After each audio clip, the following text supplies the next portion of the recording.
Hello बच्चों, आज हम परिणात्मक रीतियों में एक दूसरा मेथड पढ़ेंगे। इस मेथड में ओपन मार्केट ऑपरेशन, खुले बाज़ार की क्रियाओं को पढ़ेंगे। तो खुले बाज़ार की क्रियाओं से तात्पर्य केंद्रीय बैंक की उन क्रियाओं से हैं जिनके अंतर्गत वह विभिन्न प्रकार की प्रतिभूतियों, विनिमय बिलों और ऋण पत्रों का क्रय विक्रय कर साख को नियंत्रित करता है। या फिर हम कहें तो खुले बाजार की क्रियाओं से आशय सरकारी प्रतिभूतियों के क्रय विक्रय से है। जब बैंक दर की नीति असफल होती है तो केंद्रीय बैंक खुले बाजार की क्रियाओं द्वारा साख नियंत्रण करता है। ये इसकी दूसरी रीति हम कहें कि जहाँ पर बैंक रेट असफल हो जाता है वहाँ पर ये दूसरी रीति आती है, इसका प्रयोग की जाता है।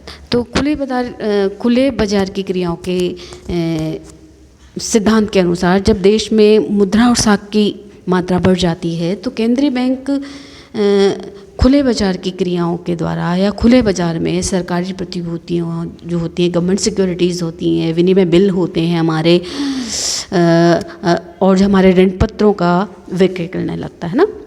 जिससे क्या होता है कि प्रतिभूतियाँ कमर्शियल बैंक और जो हमारी जनता के द्वारा परचेस की जाती हैं, और इसके कारण जनता और बैंकों के कोष जो है सरकार गवर्नमेंट के पास कलेक्ट हो जाते हैं, और बैंकों में कोष जो हैं कम होने से उनकी साख सृजन क्षमता है वो कम हो जाती है।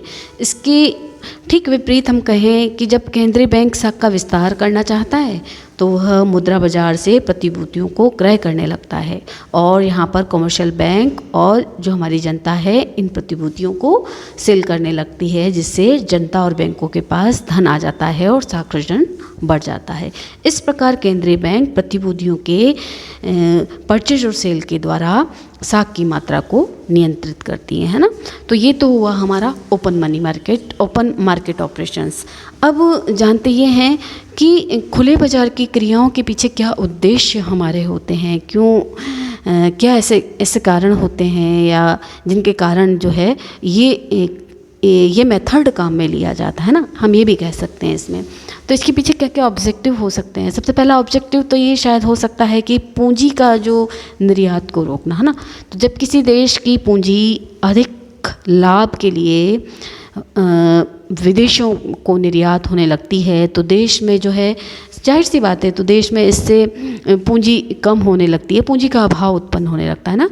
तो इससे देश में जो है इन्वेस्टमेंट में कमी आती है, और यहाँ पर देश के इकोनॉमिक जो हित होते हैं उनको हानि पहुँचती है। तो सेंट्रल बैंक प्रतिभूतियों को यहाँ पर सेल करके पूंजी को अपनी ओर अट्रैक्ट करता है, जिससे पूंजी का निर्यात रुक जाता है। तो पूंजी के निर्यात को रोकने में सबसे महत्वपूर्ण भूमिका निभाती है। इसका उद्देश्य यही होता है कि पूंजी के निर्यात को रोकना।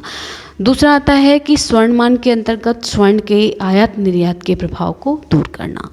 अब स्वर्णमान के अंतर्गत हम जानते हैं कि स्वर्ण का आयात होने पर मुद्रा और साख की मात्रा बढ़ती है, और इससे जो है सामान्य मूल्य स्तर ऊंचा होता है ना। और मूल्य स्तर को इसमें स्थायित्व बनाए रखने के लिए सेंट्रल बैंक सिक्योरिटीज़ को सेल करने लगता है। इससे मार्केट में अतिरिक्त मुद्रा बैंक के पास आ जाती है और हमारे पास मूल्य जो है बढ़ने से रुक जाते हैं। इसके ठीक विपरीत अगर हम ये कहें कि स्वर्ण का निर्यात होने से मुद्रा की मात्रा कम हो जाती है, जिससे मूल्य गिरने लगते हैं।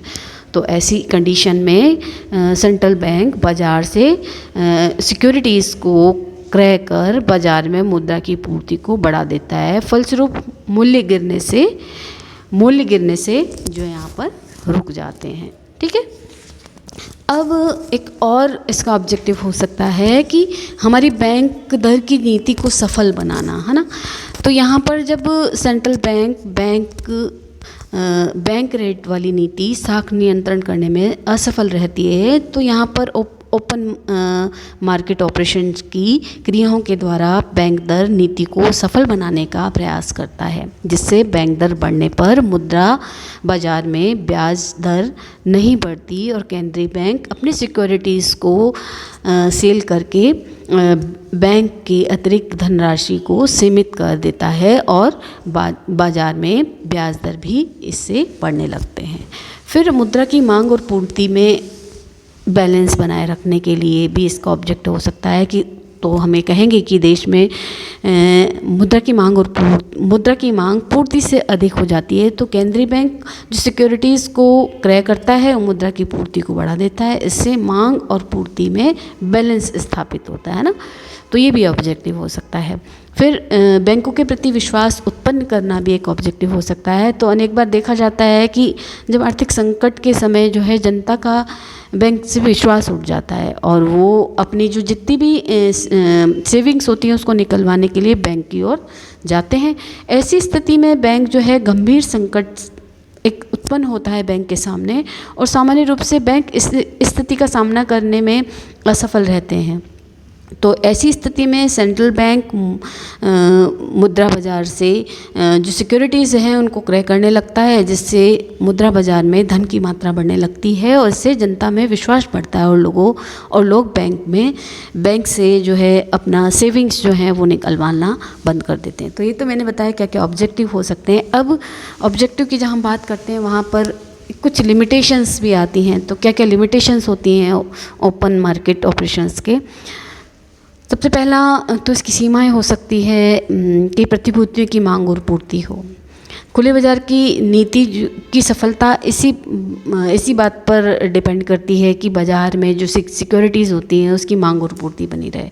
यदि बाज़ार में सिक्योरिटीज़ की मांग नहीं है तो सेंट्रल बैंक भी प्रतिभूतियों